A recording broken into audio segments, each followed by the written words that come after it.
우리는 너무 복잡하게 행복하고 너무 쓸데없이 불행할 때가 있다고 합니다. 이게 무슨 얘기입니까 도대체?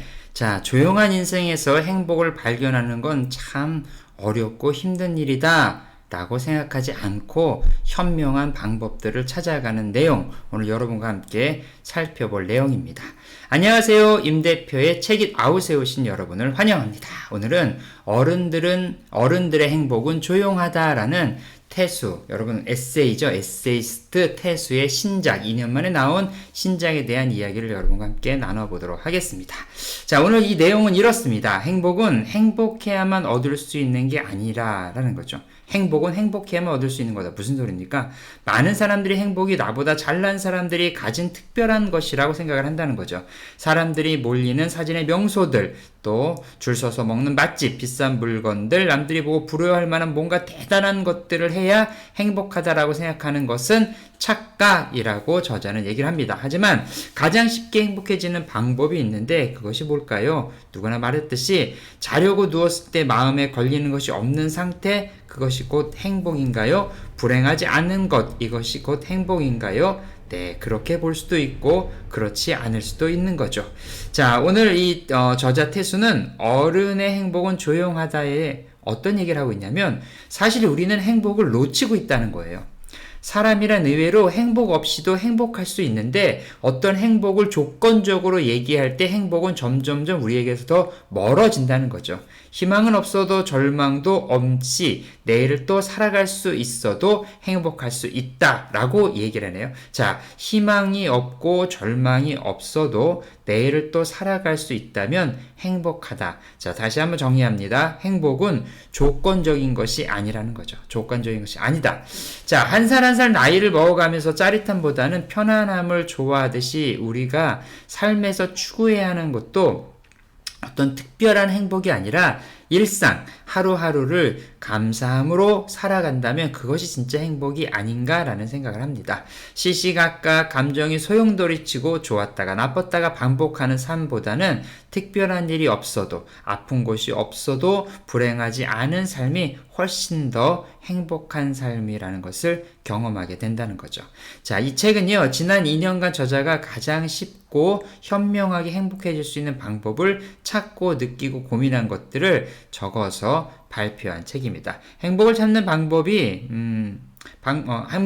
행복을 찾는 방법이 아니라 불행에 대한 수비력을 확실하게 길러줄 수 있는 이야기가 담겨 있습니다. 불행을 막으면 그것이 곧 행복이다. 행복은 어떤 것을 성취해서 얻는 것이 아니다. 라는 것이 이 책의 저자가 우리 가운데 얘기해주는 내용입니다. 자, 그러니까 어떻게 쓸데없이 불행하고 복잡하게 행복한 삶을 찾으려고 너무 애쓰고 노력하지 말라는 거죠. 자, 그럼 이 책에 어떠한 내용들이 좀 숨겨져 있나 좀 다시 좀 살펴보도록 하겠습니다. 자, 이 저자 태수는 이 책을 2년 동안 준비하면서 저런 생각을 했대요. 하이라이트가 넘치지 않아도 웃으며 돌아볼 수 있는 인생을 찾기를 바라는 마음으로 이 책을 한 줄 한 줄 써내려 갔다라고 얘기를 합니다. 자, 희망적인 방법들 이런 것들 많이 있지만 그것들보다는 조금 더 절망적이지 않은 현실, 뭐 그런 얘기 하지 않습니까? 너무 기대가 크면 뭐 절망도 심해. 그러니까 나는 뭐 기대감을 많이 갖지 않고 시작하겠어. 뭐 이런 거와 연관이 있을 수도 있는데 어쨌거나 이 책의 저자는 너무 행복에 대한 지수를 너무 높게, 기대치를 너무 높게 가지 마라 라고 얘기를 하고 있습니다.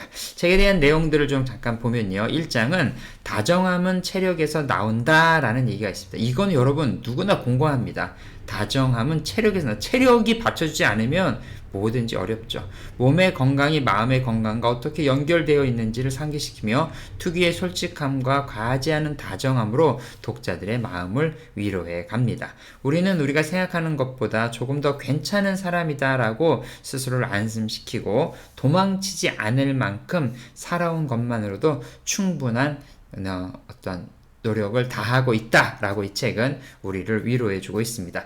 자, 여러분들 뭐 올림픽 같은 거 가끔 보면 아시겠지만 그리스 사람들은 이런 내면과 그 다음에 육체적인 피지컬한 거죠. 이것들을 너무나 두 개의 밸런스를 너무너무 중요하게 봤다는 거예요. 그래서 보면 그리스의 그 데이비드나 뭐 이렇게 여러 가지 이렇게 신상들 보면은 아주 몸이 너무너무 근육질이고 멋있지 않습니까? 좀 홀딱 벗어서 약간 좀 민망한 부분들도 있지만 그 이유가 뭐냐면 육체의 건강한 단련이 정신적인 것들과 긴밀하게 연결되어 있다라는 생각을 가지고 있다는 거예요. 근데 동양적인 사상은 좀 다르잖아요. 동양은 육체를 혹사시킴으로 정신적으로 더 깨어난다. 그래서 무슨 벽을 보고 수양을 한다든지 몸에 인도 같은 사람, 인도에서 보면은 가끔씩 그 힌두교 그런 어떤 명상가들 보면 몸을 이렇게 막 바늘을 막 찌른다든지 막 그런 것들 하면서 정신을 맑게 한다고 얘기하는데 이 책의 저자는 약간 그리스적인 헬레니즘적인 생각들을 가지고 있는 것 같아요. 자, 이 장에서는 이런 얘기했어요. 잘 자는 것도 능력이야. 자, 각가지 많은 생각들이 머리와 마음에 가득 차 있을 때가 있습니다. 그런데 그것들을 갖다가 우리가 실질적으로 해결할 수 있는 방법은 좀 모르고 있을 때죠. 자려고 누웠는데 생각들이 너무나 잠이 안 오고 뭐 이런 얘기 많이 있다는 거죠. 막연하게 좋은 이야기만 그냥 막 이렇게 한다고 인생이 잘 되는 건 않다는 거죠. 잠이 오지 않을 때 아예 몸의 감각에 더 집중해 보라는 거예요. 새로운 대안을 제시하는 건데 단순한 마음을 어루만지는 게 아니라 뭐라고 얘기할까? 조금 더 내가 생각하고 집중해야 될 것이 무엇인지 그냥 그거를 집중하는 거예요. 잊어버려야지 저런 거 있잖아요. 잠자지 말아야지 아니지 빨리 자야지 하면 더 잠이 안 오는 것처럼 그냥 생각을 놓아버려라 라고 얘기를 하네요. 뭐 한번 여러분들 잠 안 오시는 분 한번 도전해봐도 좋을 것 같습니다. 자, 3장에서는 똑똑한 우울증보다는 행복한 바보로 살아라 라는 얘기가 있습니다. 똑똑한 우울증보다 행복한 바보로 살아라. 현실을 바라보는 좀 위트 있는 그런 얘기들, 어떤 단점을 뒤집으면 그것이 다시 능력이 된다는 거죠. 그런 얘기가 있더라고요. 많은 사람들이 나에게 접근을 하게 만드는 것은 나의 단점이다. 내가 단점이 있기 때문에 그 사람들이 나에게 접근하는 거고 나에게 있는 장점은 나를 어필할 때 쓴다라는 얘기가 있더라고요. 그 무슨 얘기입니까? 장점이든 단점이든 다 내 거라는 거죠. 그거 다 내 거니까 그걸 가지고 잘 살아라 라고 이 책은 얘기를 해주고 있습니다. 자, 이 책은 에세이로 되어 있어요. 그래서 이 책에 있는 이 에세이의 내용은 뭐 제가 여러 가지 설명을 하기보다는 말 그대로 에세이 내용을 그냥 여러분들에게 좀 나눠드리는 게 좋을 것 같습니다. 책 속에 있는 내용입니다. 페이지 28페이지에 이런 내용이 있습니다. 그냥 지금처럼 살아라. 그렇게 살 때 어떤 감정조차 책임질 수 없을 만큼 힘든 날, 마음속에 온통 타인의 감정으로 가득해 당장이라도 터져버릴 것 같은 그런 날, 불어 나밖에 없는 공간으로 도망가자. 그 조용한 공간에서 자신에게 이렇게 말할 기회를 주자. 나 안 괜찮아. 나는 안 괜찮다는 거예요. 가끔은 남에게 줬던 섬세함을 나에게도 허락하자. 포기가 습관이 되면 포기하지 않아도 되는 것까지 포기하게 된다. 섬세한 사랑일수록 번아웃이 자주 온다라는 얘기예요. 그러니까 너무 많은 사람들에게 너무 많은 것들을 배려하고 뭐하고 한다면서 나 자신을 돌보지 않는 것 위험하다라는 얘기죠, 여러분. 여러분 스스로에게 가끔 이렇게 얘기했어요. 나 안 괜찮아. 이거 좋은 얘기인데요. 나 안 괜찮아. 괜찮아? 아니, 나 안 괜찮아. 이거 아주 좋은 얘기 같습니다. 자, 이번에 페이지 45에서 46페이지입니다. 삶에서 도망치지 않는 것이 얼마나 대단한 건지 넌 모르지. 앉을 자리가 없는 역에서 매일 출근하는 것과 간신히 생긴 자리를 할머니에게 양보해 드리는 것, 상사가 튀긴 끈적한 침도 매일 새 것처럼 세수하고 털고 일어나 게으름 피우지 않고 모니터를 켜고 안전화를 신고 가게문을 여는 그 삶, 그 얼마나 굉장한 인생인지 너는 모르지. 인생의 의미를 잃어도 누군가의 성공에 까무룩 자존감이 무너져도 꿋꿋이 일어나 제자리를 향해서 나가는 너를 응원해. 도망치지 않는 것도 능력이야. 빌어먹을 인생에 정직하게 부딪히는 너도 충분히 대단한 사람이야. 라는 내용입니다. 도망치지 않는 것도 능력이다. 여러분, 가끔 그런 생각을 하게 되는데요. 그냥 매일매일 그 자리를 지키는 것, 이것도 엄청난 능력이다라는 생각을 합니다. 자, 이번에 페이지 70페이지의 내용입니다. 얘 너 늙으면 젤로 억울한 게 뭔지 아니? 나는 할머니를 동그랗게 쳐다봤다. 주름 돈 아니야. 그거 좋지. 근데 그것도 아니야. 할머니가 제일 억울한 건 나는 언제나 한번 놀아볼까 그것만 보고 살았는데 지랄 이제 좀 놀아보려고 치니까 다 늙어버렸네. 이야 나는 마지막에 웃는 놈이 좋은 인생인 줄 알았다. 자, 근데 자주 웃는 놈이 좋은 인생이었어. 자, 여러분 잘 들으세요. 마지막에 웃는 놈이 좋은 것이 아니라 자주 웃는 놈이 좋은 인생이랍니다. 그러니까 인생 너무 아끼고 살지 마라. 꽃놀이도 꼬박꼬박 댕기고 이제 보니 웃음이라는 것은 미루면 돈처럼 쌓이는 게 아니고 사라지더라고. 사라지더라고. 자, 여러분 많이 웃는 것, 항상 즐거움을 작은 곳에서 찾아내는 것, 이것이 정말 행복입니다. 자신에게 선물하게 되는 순간순간이라는 내용의 글을 읽어드렸습니다. 자, 이번에 페이지 92페이지입니다. 절망이 넘치는 시대에 우린 좀 더 운의 힘을 믿어야 한다. 최선의 선택을 하고 최선의 노력을 해도 원하지 않는 결과를 얻을 수 있다는 당연한 진실을 받아들여야 한다. 실패는 온전히 당신의 것이 아니다. 최선을 다한 자신에게, 소중한 사람들에게 내 탓이 아니야 라고 말을 좀 더 넉넉하게 건넬 줄 알아야 한다. 아무것도 하지 않을 핑계거리가 아닌 삶을 포기하지 않고 다시 시작할 용기를 얻기 위해서 필요하다. 인생은 최선을 다해도 실패할 수 있다라는 내용입니다. 여러분 최선을 다해도 충분히 실패할 수 있습니다. 뭐 젖잘 싸 그래서 뭐 졌지만 잘 싸웠어 여러 가지 얘기하지만 또 어떤 분은 아니야 진 건 진 거야 라고 얘기하는 분도 계시고요. 이게 맞느냐 저게 맞느냐 제 생각에는 이것을 힘을 얻으면 이것이 맞고 저것에 힘을 얻으면 저것도 맞습니다.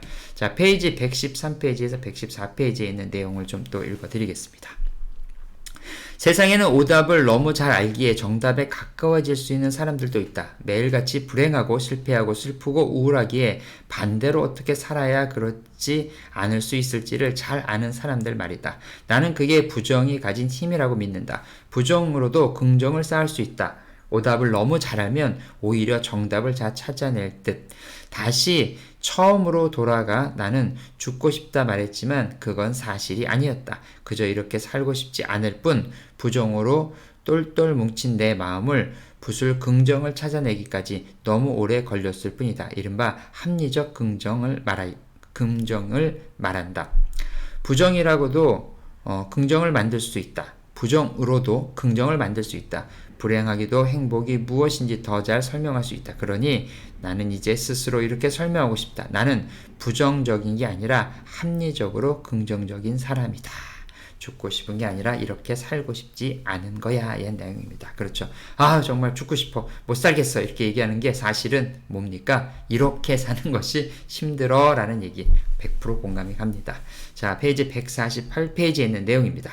요즘은 기록적인 실패를 해도 그냥 내가 웃게 둔다. 불행에 적당 기간 따윈 두지 않고 행복이 새어 나올 틈도 기껏 메우지 않는다. 이따금 내가 지금 이럴 때야 라는 부르릉이 떨어지기도 하지만 뭐 어쩌라고 실패해서 짜증나 죽겠대 웃지도 말라고 나는 그저 다음 인생을 살 준비가 됐을 뿐이다. 실패는 슬프지만 오늘로 끝낼 것이다. 그게 내가 웃음으로 불행하게 보내는 신호다.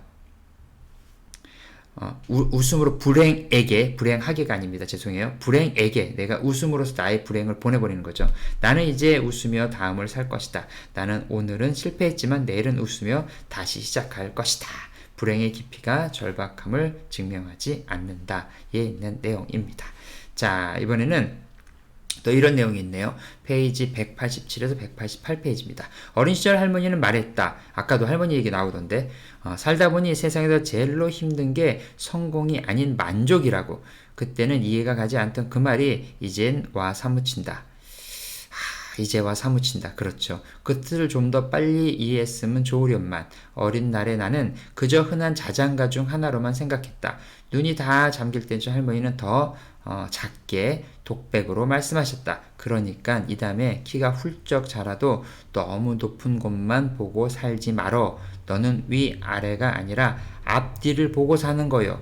내가 살아온 거 그리고 살아갈 거 그렇게 눈을 돌려야 보이는 거요. 내 인생에서 이쁜 것만 참 많은 게 참 위아래를 보지 말고 앞뒤를 봐라. 너무 멋진 명언입니다. 우리 할머니들은 어떻게 이렇게 명언들을 많이 가지고 계신지. 자, 행복한 가정은 부의 상징이다 라는 부분에 있는 내용입니다. 자, 이번에는 또 몇 개만 더, 내용이 너무 많지만 다 읽어드릴 수 없으니까 제가 또 몇 개만 엄선을 해서 읽어드리겠습니다. 자, 페이지 225에서 226입니다. 사람에겐 때때로 말없는 위로가 필요하다.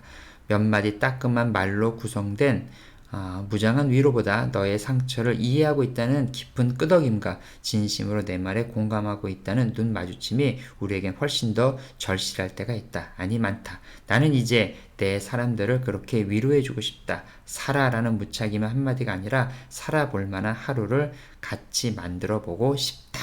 자, 많은 말로 위로하기보다 같이 고개를 끄덕여주고 눈을 마주쳐주고 그 이야기에 귀를 기울여주는 것, 이것이 정말 중요합니다. 가끔 말없는 위로가 나를 더 위로한다의 내용입니다. 마지막으로 이 책의 제목이죠. 228페이지, 229페이지에 있는 내용입니다. 어른의 행복은 조용하다. 짜릿함보다는 안도감에, 특별함보다는 일상적임에 더 가깝다. 아무 탈 없이 일할 수 있어서, 아픈 곳 없이 가족과 통화할 수 있어서, 희망은 없어도 절망도 없이 내일을 또 살아갈 수 있어서 행복할 수 있는 게 지금의 내 삶이다. 누가는 그토록 조용한 인생에서도 행복을 발견할 수 있겠냐고 묻지만 물론 조용함은 웃을 일이 없는 상태가 아니라 울 일이 없는 상태니까. 기쁜 일이 없는 하루가 아니라 나쁜 일이 없는 하루니까. 아무 일도 없이 지나간 이 조용한 하루들은 우리의 인생의 공백이 아닌 여백이니까. 어른들의 행복은 조용하다에 있는 내용들입니다. 자, 여러분 오늘 같이 나눠드린 내용들 좀 어떠신가요? 자, 오늘 내용들을 보면서 행복은 조건이 아니다. 그리고 할머니 말씀처럼 위아래 보고 살지 마라. 앞뒤를 보고 살아라. 이런 얘기들 너무 인생에 큰 공감이 되는 얘기가 아닐까요? 자, 여러분 오늘 하루 어떻게 지내셨습니까? 혹시나 오늘 나는 행복하지 않았다라고 생각하신다면 오늘 들은 내용들을 다시 한번 곱씹어 보는 것도 좋겠다고 생각합니다. 임대표의 책의 아웃은 여러분들에게 좋은 책들을 소개시켜 드리고요. 여러분들 좋으셨다면, 도움이 되었다면 구독과 좋아요, 그 다음에 추천, 알람도 부탁드리고요. 다음에 또 다른 곡으로 만나도록 하겠습니다. 다른 책을 여러분에게 소개시켜 드리죠.